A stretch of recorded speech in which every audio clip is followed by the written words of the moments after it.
Alhamdulillahi ala ihsanih wa syukru lahu ala taufiqihi wa amtinanih wa asyhadu an la ilaha illallah wahdahu la syarika lah ta'dhiman li sya'nih wa asyhadu anna Muhammadan abduhu wa rasuluh ad-da'i ila ridwanih salawatullahi wa salamuhu alaihi wa ala alihi wa ashabihi wa ikhwanih.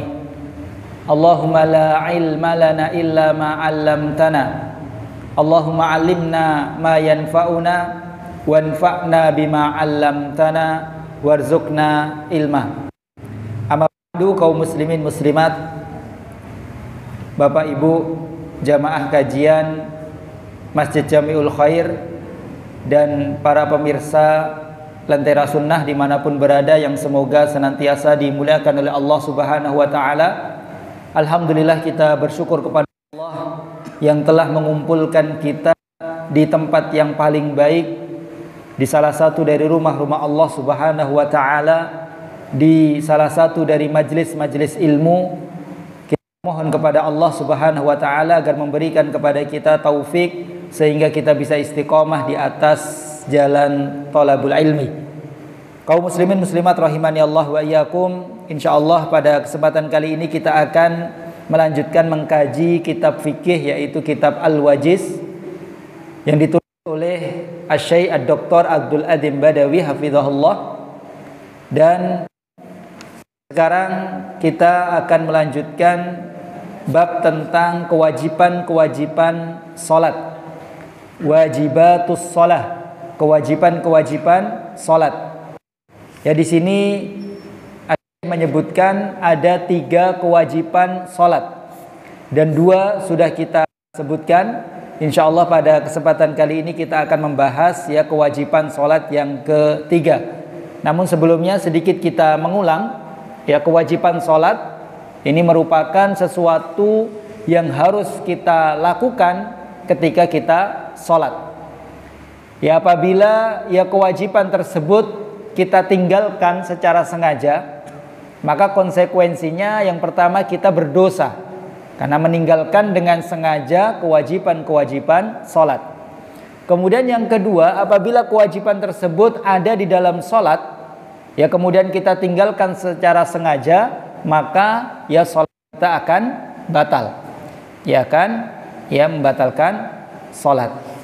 Akan tetapi ya jika kita meninggalkannya karena lupa, ya maka sholatnya tetap sah ya, dan tidak perlu untuk mengulangi sholatnya. Hanya saja ya dianjurkan bagi kita untuk melakukan sujud. Kewajiban yang pertama yang dulu sudah kita sampaikan yaitu takbiratul intiqal, yaitu takbir ya perpindahan dari satu gerakan sholat ke gerakan berikutnya, ya takbiratul intiqal. Misalnya dari berdiri ke ruku, dari ruku ke i'tidal, ya dan seterusnya. Ya, dari sujud kemudian berdiri, ya itu semuanya takbiratul al-intiqal. Termasuk di antara wajib sholat yaitu tasmi' dan tahmid ketika bangkit dari ruku ya untuk berdiri. Ya, kita tahu setelah kita ruku dan berdiri, maka itu tidak takbir tapi tasmi', sami Allahu liman hamidah. Yang lainnya adalah takbir Allahu akbar ya. Tapi untuk ruku ke i'tidal maka tasmi', sami Allahu liman hamidah, kemudian membaca zikir atau doa tahmid yaitu Rabbana walakal hamdu. Ya, maka hukumnya sama dengan takbiratul intiqal. Jadi tasmi' dan takbir hukumnya adalah wajibat min wajibatus shalah, adalah kewajiban dari kewajiban salat. Kewajiban yang kedua yaitu at-tasyahhud al-awwal, tasahud yang pertama. Ya, apabila salat tersebut ada 2 tasyahud. Tasyahud yang pertama ini berarti tasyahud yang tidak ada salamnya. Ya, ini untuk salat ya yang ada 2 tasyahud, maka tasyahud pertama adalah wajib, adapun tasyahud akhir adalah rukun. dari rukun-rukun salat. Udah kita bahas. Kemudian yang ketiga, ya, ini yang melanjutkan materi baru, kewajiban salat yang ketiga. Kata beliau, wa yajibu alaihi idza qama ila sholati ayyattakhidha sutratan baina yadayhi tamna'ul murura amamahu wa takuffa basarahu amma wara'aha. Kata beliau, ya, wajib bagi orang yang hendak salat, ya, wajib bagi dia untuk mengambil sutroh, di depannya. Sutroh ini perkara yang penting, ya. Ini perkara sesuatu yang disyariatkan, namun ya mungkin sebagian dari kita belum mengilmuinya. Jadi sutroh secara bahasa itu adalah pembatas, ya, atau penghalang secara bahasa. Adapun secara istilah fikih, sutroh adalah pembatas, ya, yang dijadikan oleh orang yang sholat di depannya. Fungsinya untuk apa? Fungsinya untuk menghalangi orang lewat di depannya, dan juga untuk mencegah pandangannya jauh ke belakang. Artinya jauh ke belakang sutroh. Jadi kalau ada sutroh, ya, maka menghalangi orang lewat di depannya. Kemudian yang kedua, ya, agar pandangan ini lebih fokus. Karena kalau tidak ada sutroh, maka pandangan akan meluas. Ya, kata beliau, tamna'ul murura amamahu. Di antara fungsi sutroh ini untuk mencegah orang lewat di depan, ya, orang yang sedang sholat. Wa takuffa basarahu amma wara'aha, dan menghalangi pandangannya dari apa yang ada di belakang sutroh. Ini sutroh. Ya. Kemudian dalilnya dari sahabat Sahal bin Abi Hathmata, beliau berkata, qala Rasulullah sallallahu alaihi wasallam, bersabda Rasulullah sallallahu alaihi wasallam, idza shalla ahadukum falyusalli ila sutratin wal yadnu minha la yaqta'u syaitanu alaihi salatahu. Kata Rasulullah sallallahu alaihi wasallam, apabila salah seorang di antara kalian salat, falyusalli ila sutroh, maka hendaknya dia salat dengan sutroh. Di situ Rasulullah memerintahkan, ya, agar orang yang salat itu mengambil sutroh. Wal yadnu minha, dan hendaknya dia mendekat ke sutroh.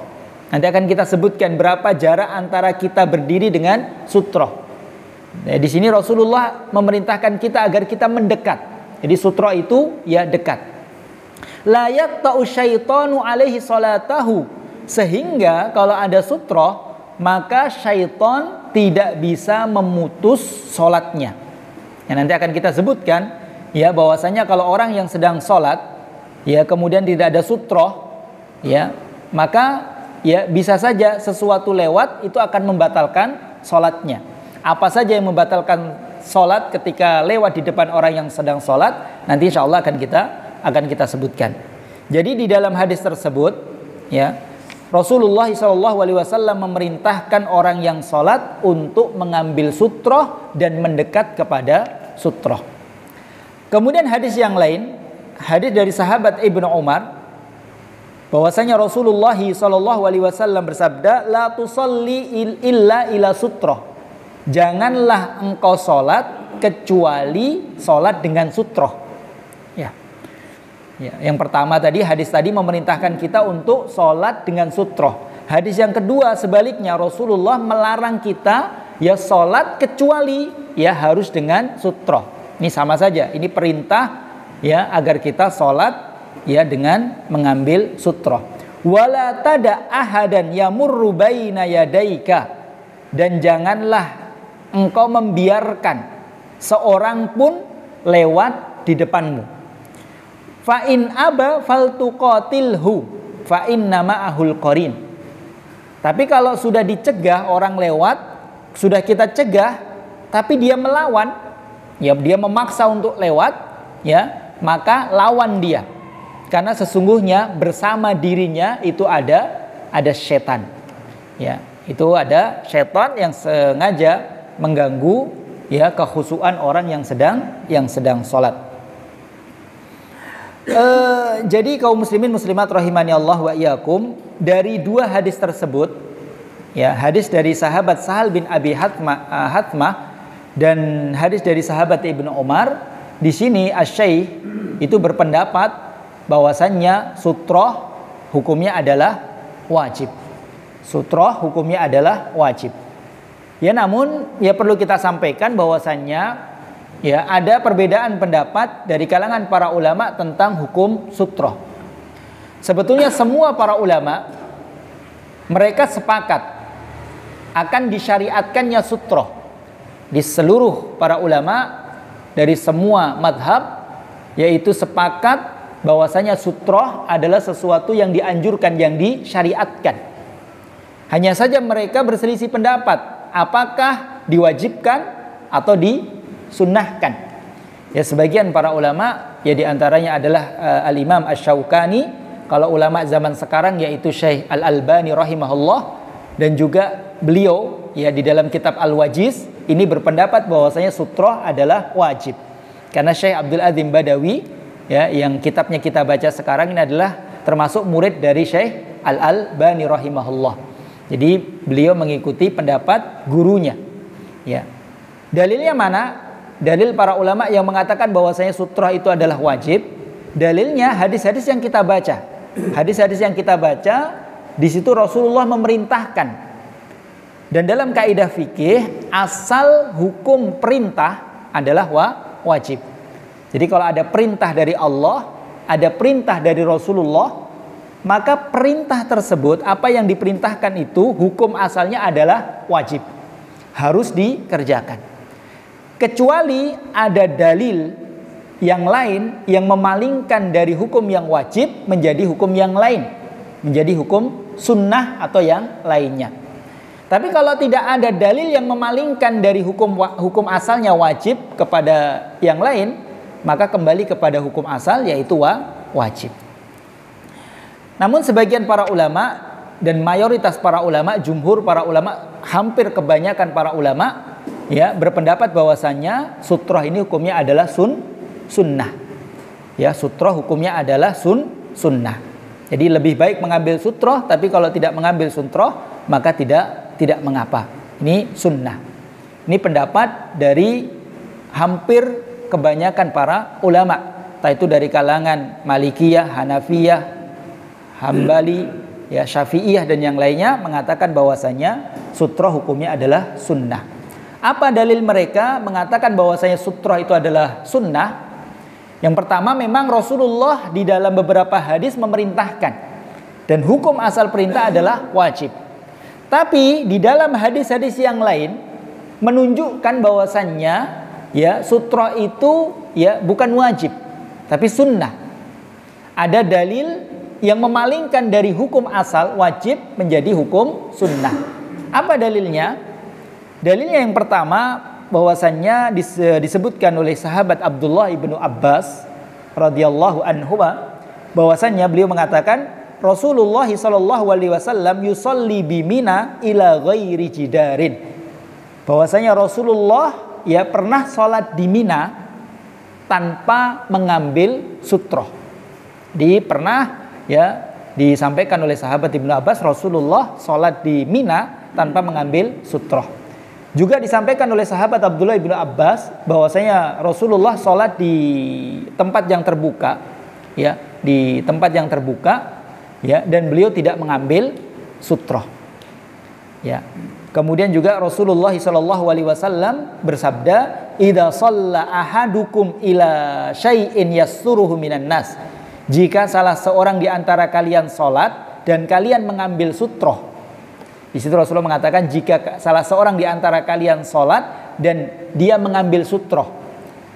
Berarti di sini menunjukkan bahwasanya sutroh itu terkadang diambil, terkadang tidak. Di situ Rasulullah mengatakan jika salah seorang di antara kalian sholat dan kebetulan mengambil sutroh, itu menunjukkan bahwasannya berarti tidak mengambil sutroh tidak mengapa. Ini ya dalil-dalil yang disampaikan oleh jumhur para ulama ya, sehingga mereka mengatakan bahwasanya perintah Rasulullah untuk mengambil sutroh ya itu adalah perintah dibawa kepada hukum sunnah. Dan ini wallahu a'lam bishawab, ya, hukum yang kuat, ya, yaitu bahwasanya sutroh hukumnya adalah sunnah muakkadah, sunnah yang sangat ditekankan, ya, sunnah yang sangat ditekankan, sehingga kalau kita bisa untuk mengambil sutroh, maka hendaknya kita sholat dengan mengambil sutroh, ya. Sesekali tidak mengambil sutroh, ya tidak mengapa, tapi ya dianjurkan, disyariatkan untuk mengambil sutroh. Kemudian beliau mengatakan wa yatahaqqaqu sutratu bil jidari, ya, wal astuwanati wal asa war rahilati ya'riduha fayusalli ilaiha.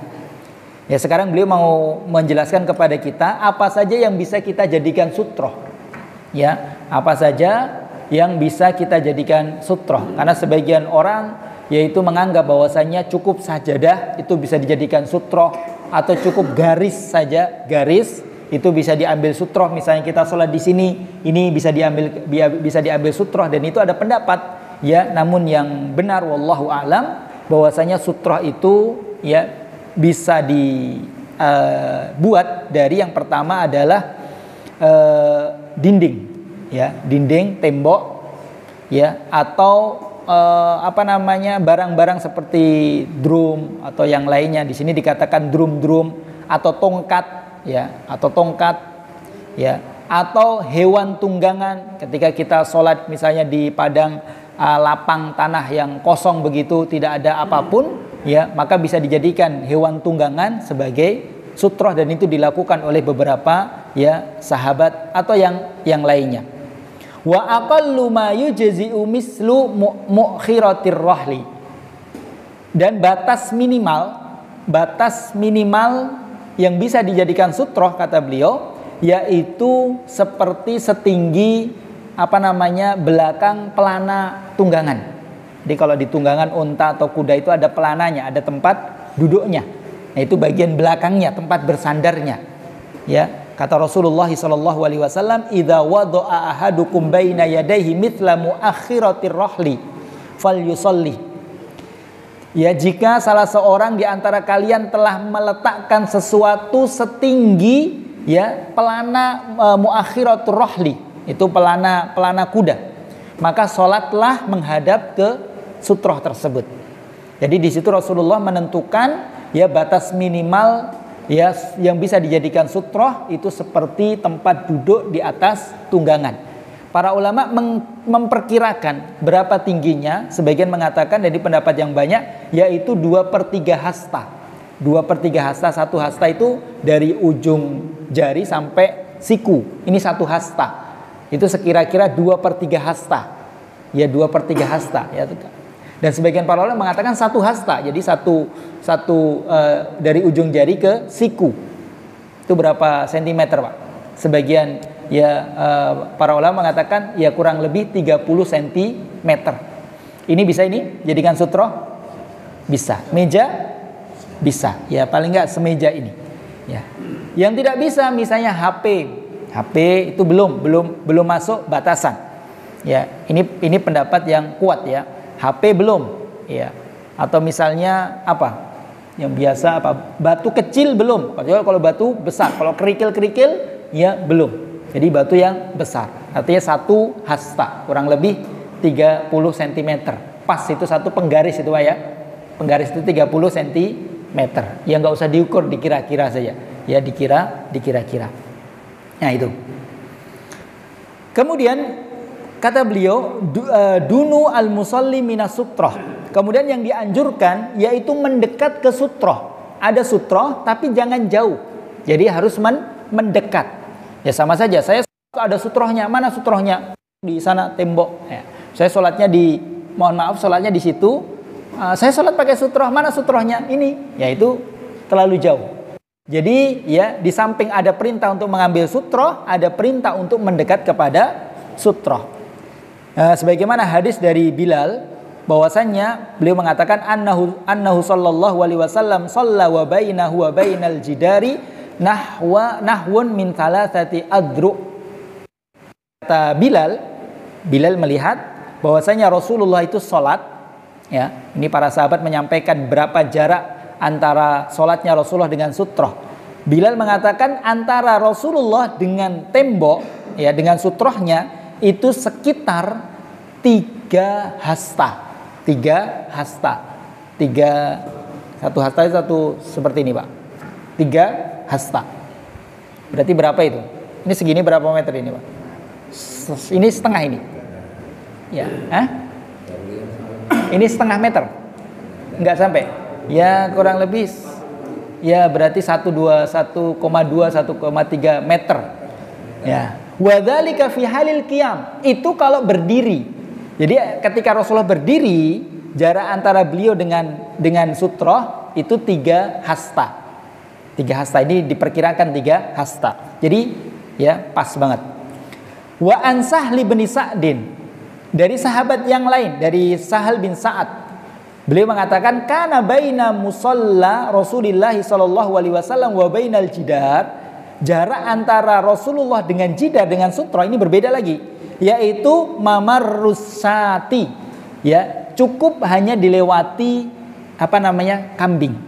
Jadi kambing lewat itu bisa, itu saja. Berarti sempit banget itu. Kemudian beliau mengatakan wadzalika fi halis sujud.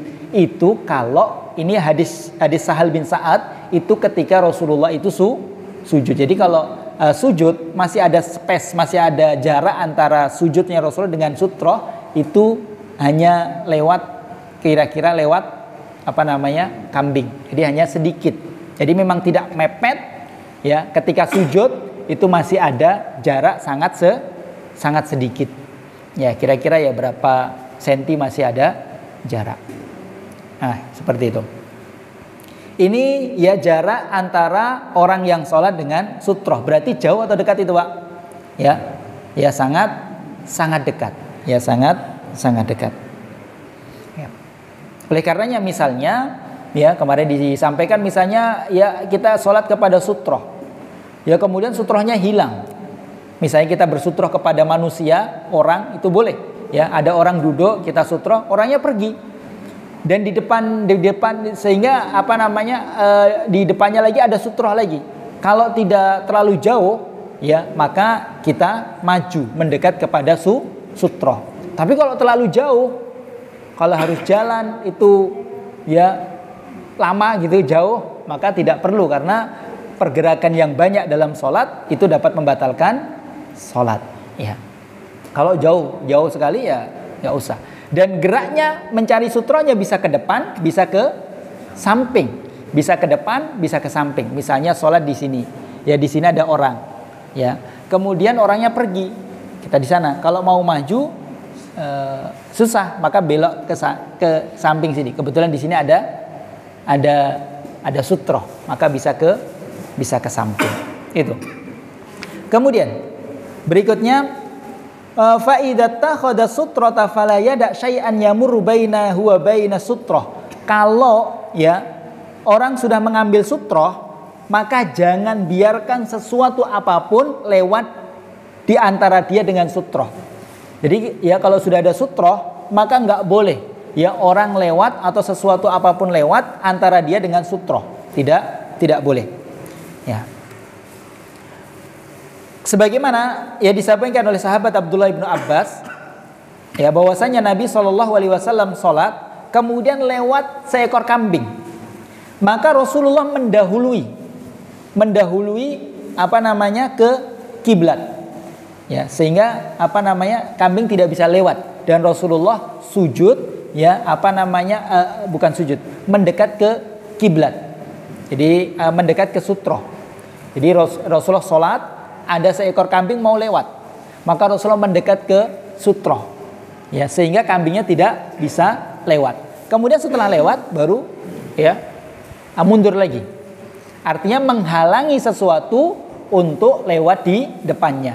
Jadi misalnya Pak, kalau kita sedang sholat, ada sutroh, ini sudah ada sutroh, tapi ternyata ada yang mau lewat, maka kita halangi, entah itu orang atau yang lainnya, maka kita halang-halangi. Ya. Kemudian wa idza lam yattahid sutratan fa innahu yaqta salatahul himar wal mar'atu wal kalbul aswad. Ini penting, ya. Kalau kita tidak mengambil sutroh, maka kalau ada sesuatu yang lewat di depannya, ya seperti himar, wanita atau anjing hitam lewat di depannya, maka sholatnya terputus. Jadi Bapak rahimani Allah wa iyyakum, kalau kita sholat, ya, kemudian ada salah satu dari 3 yang disebutkan oleh Rasulullah, himar, keledai, wanita atau anjing hitam lewat, maka sholatnya terputus. Kata Rasulullah SAW, fa innahu yaqta'u sholatahu al-himar wal mar'ah wal kalbal aswad. Ya, akan memutus sholatnya jika lewat di depannya keledai, wanita atau anjing hitam. Kemudian ditanya kemudian sahabat yang meriwayatkan hadis ditanya, yaitu sahabat Abu Dzar, ma balul kalbil aswad minal kalbil ahmar minal kalbil asghar.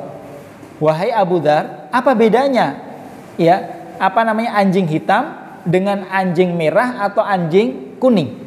Rasulullah menyebutkan anjing hitam. Emang kalau anjing merah dan kuning bagaimana? Maka beliau mengatakan, ya bena akhi, sa'altu Rasulullah sallallahu alaihi wasallam kama sa'altani. Itu sudah saya tanyakan kepada Rasulullah.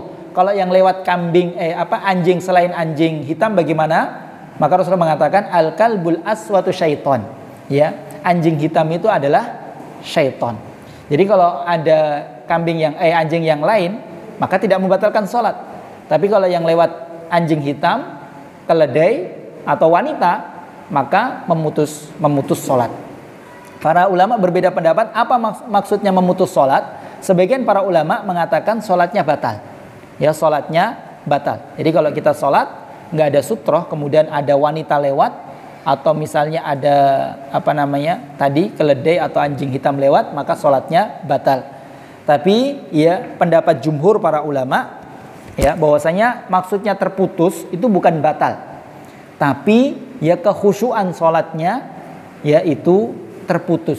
Artinya sholatnya tidak batal, tapi dia terjatuh dalam sesuatu yang dapat merusak pahala sholatnya.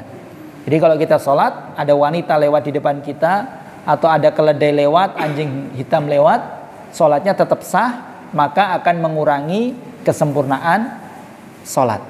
Ya. Kemudian yang terakhir, tahrimul murur baina yadaihil musalli. Diharamkan lewat di depan orang yang sedang sholat. Dari sahabat Juhaim, ya, beliau berkata, qala Rasulullah sallallahu alaihi wasallam, Rasulullah bersabda, lau ya'lamul marru baina yadayil musalli madza alaihi lakana an yakifa arba'ina khairan lahu min an yamurra baina yadayhi. Ya, hadis sahih muttafaqun alaih, diriwayatkan oleh Imam Bukhari dan Muslim. Ini hadis yang sahih, hadis yang kuat. Ya, bahwasanya Rasulullah mengatakan seandainya orang yang lewat di depan orang yang sedang sholat tahu apa konsekuensi dia lewat di depan orang yang sholat, atau tahu ancaman atau azab atau dosa orang yang lewat di depan orang yang sedang sholat, maka dia berhenti selama 40 tahun, maka itu lebih baik lebih baik baginya daripada lewat. Ini kalau kita mau lewat, ini ada orang sedang sholat, ini kita sengaja lewat misalnya. Ini kalau kita tahu ini apa dosa atau apa ancaman orang yang sengaja lewat di depan orang yang sedang sholat, maka dia akan bertahan lebih baik berdiri di situ selama 40 tahun daripada mendapat ancaman lewat di depan orang yang sedang sholat. Maka ini ancaman yang sangat besar, dan ini menunjukkan dosa besar. Ya, menunjukkan dosa besar orang yang sengaja lewat di depan orang yang sedang sholat. Ya, misalnya kalau di belakang sutroh tidak mengapa. Orang kita sholat ada sutrohnya, di belakang sutroh maka tidak mengapa. Yang tidak boleh yaitu lewat di antara orang yang sholat dan sutroh. Ini sudah ada sutroh, dia lewat. Terus bagaimana kalau orang sholat tanpa sutroh? Ini misalnya sholat, misalnya di sholat di situ, ini kan mau lewat, ini nggak ada sutroh. Bagaimana hukumnya? Masuk larangan ini atau tidak? Di situ sholat, ini nggak ada sutrohnya, kan lewat. Ya, maka ya yang tidak boleh yaitu diperkirakan jarak sutrohnya. Ya, diperkirakan jarak sutrohnya. Misalnya sholatnya di situ, ya, maka lewat di sini tidak mengapa. Ya, karena jauh. Yang tidak boleh, ya, lewat dekat di depannya. Ya, lewat dekat di depannya. Soalnya kalau misalnya sholatnya di belakang, ini nggak ada sutrohnya. Kalau harus lewat di belakangnya, berarti harus ya muter jauh. Iya, kalau mepet di sana jadi nggak bisa lewat. Jadi lewatnya samping. Enggak. Jadi ya diperkirakan jarak antara dia dengan sutroh yang itu yang dilarang. Tapi kalau jauh ya maka tidak mengapa. Wallahu a'lam. Yang paling terakhir sekali, tadi yang terakhir yang paling terakhir Pak ya. Yaitu sutrotul imam, sutrotul makmum. Ya, sutrohnya imam itu adalah sutrohnya makmum. Jadi hukum sutroh itu berlaku bagi imam dan bagi orang yang sholat sendiri. Adapun makmum, maka dia tidak memiliki sutroh. Sutrohnya dia adalah sutrohnya imam. Ya, maka konsekuensi dari ini yaitu kalau misalnya kita lewat di depan makmum, maka tidak mengapa. Ya, misalnya kita batal, ada 2 sop sholat, kita makmum di sop yang pertama atau ya sop yang pertama, kita batal, kita keluar, maka tidak mengapa kita lewat keluar di depan makmum, ya tidak mengapa. Yang tidak boleh yaitu lewat di depan imam, ya, karena sutrohnya makmum yaitu sutrohnya imam. Jadi sutroh ini disyariatkan. Ya, terlepas hukumnya wajib atau sunnah muakkadah, tapi sutroh ini berlaku untuk imam dan orang yang sholat sendiri. Taib, ini mungkin yang bisa kita sampaikan pada kesempatan kali ini. Akhir dari pembahasan kewajiban-kewajiban sholat. Insya Allah berikutnya yaitu pembahasan tentang sunnah-sunnah dalam sholat. Sebelum kita akhiri mungkin ada pertanyaan, kami persilahkan. Kalau tidak ada, ya kita cukupkan. Ya, kita cukupkan, kita akhiri. Subhanakallahumma bihamdika asyhadu an la ilaha illa anta astaghfiruka wa atubu ilaik. Wassalamualaikum warahmatullahi wabarakatuh.